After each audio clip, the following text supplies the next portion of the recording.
So we already exposed Martin Luther King Jr. as a complete, degenerate fraud who only wanted money to get white prostitutes. Now it's time to expose another one of the biggest pieces of civil rights propaganda bullshit: Emmett Till. Now, the lying progressive media machine has most people believing that Emmett Till was just an innocent 14-year-old black boy who didn't do nothing and was killed unjustly by some white men. And every time some worthless young sub-Saharan gets killed by police or any other white person shown in the news due to his own criminal actions, the name of Emmett Till is often brought up as a reference to perceived racial injustice. But you should know by now, every significant piece of American black history that they try to shove down our throats are made-up lies and propaganda. And it really only takes a small bit of investigation and research to prove it. And we are going to watch John Doyle rip up the bullshit Emmett Till narrative to shreds. Now, just to give you more detail, Emmett Till was a 14-year-old Negro boy from Chicago who was killed by two white men in Mississippi for supposedly whistling at a white woman named Carolyn Bryant. And one of those two white men was Carolyn Bryant's husband. So, case closed, right? Just another case of white men killing blacks who didn't do nothing, just minding their own business, studying hard to become doctors, lawyers, and engineers? Well, let's see what John Doyle dug up. Day 12 of exposing black history because it literally just didn't even happen. You've heard the story a million times. 14-year-old Emmett Till just whistles at a white woman in 1955 Mississippi, gets lynched by a bunch of racists, and then becomes a martyr of the civil rights movement. Iconic photo, open casket, total injustice, right? That's not the whole story though. So in her 1955 trial testimony, Carolyn Bryant, the store clerk, said Till didn't just whistle at her. He grabbed her waist and tried to pull her behind the counter and said, "I've white women before." So she fought him off, terrified that he was about to rape her. This was an isolated country store. The police could take hours to arrive. It was like no small thing to threaten a woman like that in a place like that. Also, contrary to popular belief, Bryant never went back on her story, even in old age. Black people even tried breaking into her nursing home to lynch her before she died in 2023, motivated by fake rumors that she had admitted the whole thing was just a lie. And that rumor was started by a liberal professor named Timothy Tyson. So Tyson did a recorded interview of Bryant for a book about the case and claimed that Bryant confessed to him that she made up that Till attacked her. Unfortunately for Tyson, although the rest of the interview was recorded, for some reason Bryant's confession wasn't.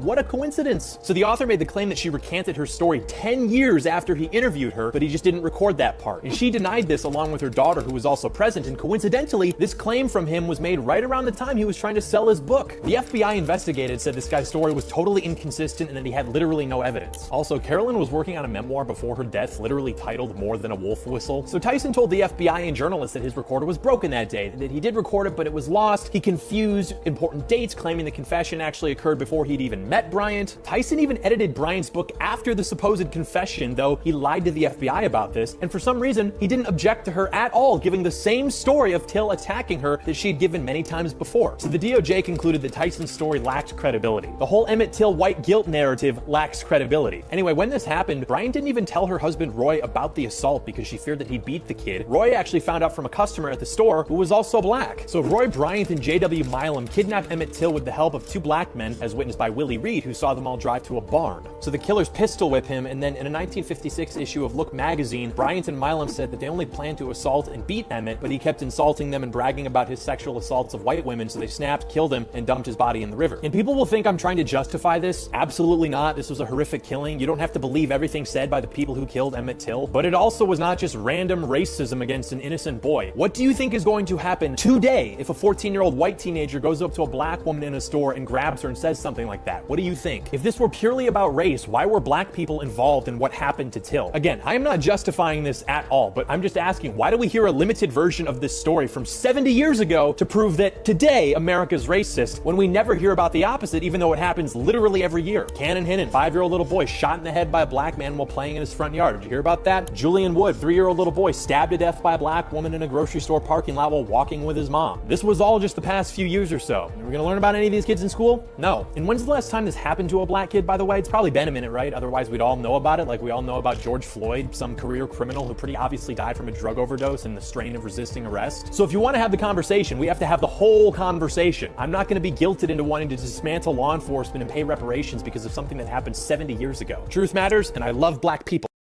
So now you know the truth. Emmett Till didn't whistle at a white woman. He sexually assaulted her by grabbing her around the waist and tried pulling her behind the counter of the store where she worked. And if there weren't other people in the store that day, who knows what Till would have done to Carolyn Bryant? Probably much worse than just grabbing her around the waist. To paraphrase Exodus 20, verse 5, the sins of the father will be visited upon his children. This is important because Emmett Till's father was executed in Italy for graping 2 white women and killing another. In fact, Emmett Till was in Mississippi because he was trying to escape trouble that he got himself into back in Chicago. Now, Till had claimed that he slept with a white woman before when trying to coerce Bryant. And who knows if this is true, because black men are the biggest liars when it comes to sexual history. And if it was true, it appears that, by his own admission, Emmett Till raped them. All this by the age of 14. Now, when I was 14, I was still a virgin and trying hard to get good grades in high school. Now, the most important thing that John Doyle exposed was the testament of Carolyn Bryant. I remember a few years ago that it was reported by the propaganda fake news media that she recanted her story about Till before her death at the age of 91. Doyle proves this confession was a bullshit lie by a propaganda agent of the progressive machine. So there we have it.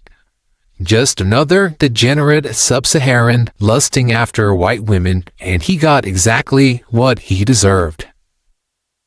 Now, will the mainstream media exonerate Carolyn Bryant and report the truth of her falsely reported confession? Of course not.